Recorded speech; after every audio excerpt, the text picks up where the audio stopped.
বিশ্বকাপ ফুটবলের বাণিজ্যিক সুবিধা পেতে নতুন একটি বেসরকারি প্রতিষ্ঠান খোলার প্রস্তাবকে সুযোগ হিসেবে উল্লেখ করলেও এতে যুক্ত হওয়া বাধ্যতামূলক নয় বলে জানিয়েছেন ফিফা সভাপতি জিয়ান্নি ইনফান্তিনো।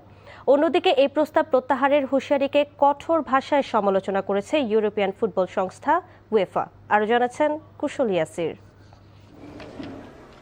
ফিফার মূল প্রতিযোগিতাগুলোর মালিকানার অংশীদারিত্ব ফিফা ফরওয়ার্ড এন্টারপ্রাইজ AFE বিক্রির পরিকল্পনা প্রকাশিত হওয়ার পর বিশ্বজুড়ে বিস্ময় ও ক্ষোভের সৃষ্টি হয়। তবে এক ভিডিও বার্তায় নিজের ভাবনার পক্ষে যুক্তি তুলে ধরেছেন ফিফা সভাপতি। FIFA Forward Enterprise or FFE FIFA forward enterprise বা FFE মূলত একটি প্রস্তাব বা আহ্বান।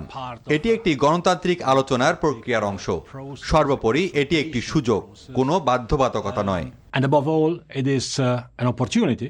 এদিকে ফিফার নতুন প্রস্তাবকে ঘিরে বিতর্ক আরও তীব্র হয়েছে। সদস্য ফুটবল অ্যাসোসিয়েশনগুলোর প্রস্তাবের পক্ষে সমর্থন জানাতে নির্দিষ্ট সময়সীমা বেঁধে দেয়া এবং তা না হলে এককালীন আর্থিক সহায়তার প্রস্তাব প্রত্যাহারের হুঁশিয়ারিকে কঠোর ভাষায় সমালোচনা করেছে উয়েফা। এক বিবৃতিতে ইউরোপীয় ফুটবলের সর্বোচ্চ সংস্থাটি জানিয়েছে এই ধরনের আলটিমেটামই ফিফার পরিকল্পনার প্রকৃত উদ্দেশ্য প্রকাশ করে। কুশল ইয়াসির, NTV স্পোর্টস ডেস্ক।